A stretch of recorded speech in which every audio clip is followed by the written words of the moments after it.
enfin plutôt bonsoir, excusez-moi de faire le live très tard aujourd'hui, car j'avais des trucs à faire évidemment. Vous savez que j'ai une vie aussi derrière les lives YouTube de Canadian Life, donc du coup je le fais très tard, c'est juste inadmissible, très bien.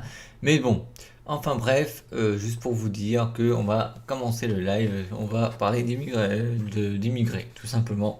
C'est le live numéro 18 de Comment survivre à Montréal. Alors, c'est juste une petite lecture, hein, il n'y a pas d'arrêt stop et tout ça, hein, ni de petits points et tout. Donc c'est parti. C'est un texte de Luciano. Voilà, donc ça sera juste ça pour ce live, donc ça sera super court je pense. Donc c'est parti. C'était sous... attendez, je sais même plus lire. C'était sous Ceausescu. Virgile avait décidé de fuir le pays à n'importe quel prix. Mais il dit aujourd'hui que s'il l'avait connu, il ne l'aurait pas payé, ce prix.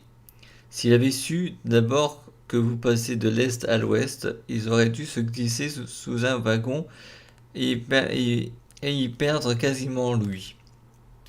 Que pour passer l'Allemagne de l'ouest en France, il faudrait, parce qu'ils n'avaient pas d'argent pour payer le billet, se cacher dans une cuve qui s'était écroulée au premier contrôle. Courir dans les wagons, s'échapper comme un criminel, mais ça, dit-il, ce n'est encore rien. Ce n'est encore rien, en effet, il décide de partir au Canada. Je dis aux Canadiens d'écouter cette histoire. Mais il n'a aucun passeport, il n'a presque pas d'argent. Prendre l'avion, rêve de riche, le bateau, impossible. Que fait-il? Avec d'autres compatriotes, il s'abrite dans un container qui doit partir sur un paquebot à Montréal. Ils sont une dizaine à se glisser avec quelques provisions de chocolat et d'eau. Dans un container de 10 mètres de long, qu'on y sera sur le bateau dans 15 jours. Oui, dans 15 jours. Il faut vivre dans ce conteneur pendant 15 jours. Un matin, ils ont soulevé le conteneur et l'ont embarqué. C'était un équipage russe. La traversée a commencé.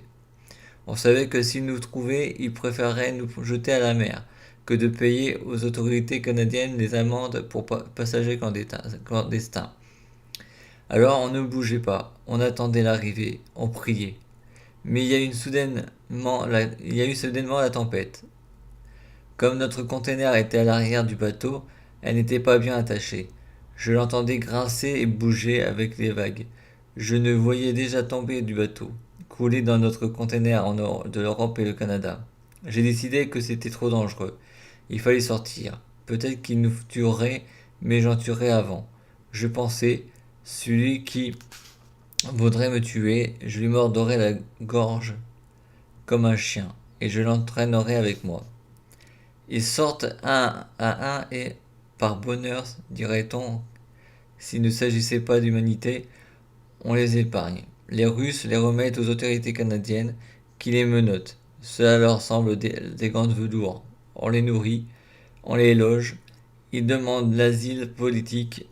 Un avocat s'occupe de Virgile et il lui faut ensuite travailler pendant 2 ans pour payer des honoraires de 25 000 $. Aujourd'hui, il a tout payé. Il est libre, il est plombier, il est canadien.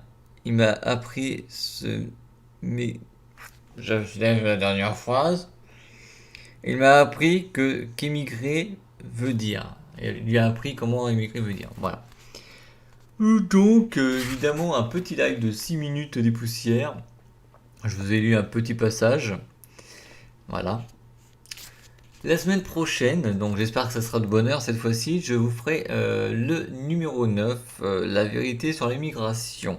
Donc il y aura des leçons de survie, bien entendu. Il y aura un arrêt stop, mais il y aura beaucoup de points à parler. Par exemple, on va parler de 6 désillusions qui vous éviteront 1000 surprises.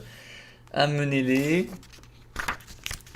Page personnelle traitant de l'immigration au Québec, 5 conseils pour rédiger un CV à la québécoise et 6 autres pour l'entrevue d'embauche. Ils vous aideront, voilà, et puis c'est tout. Il y a beaucoup de choses, je crois que celui-ci va être un peu plus long, donc ça va certainement rattraper la petite courte live de ce soir, tout simplement.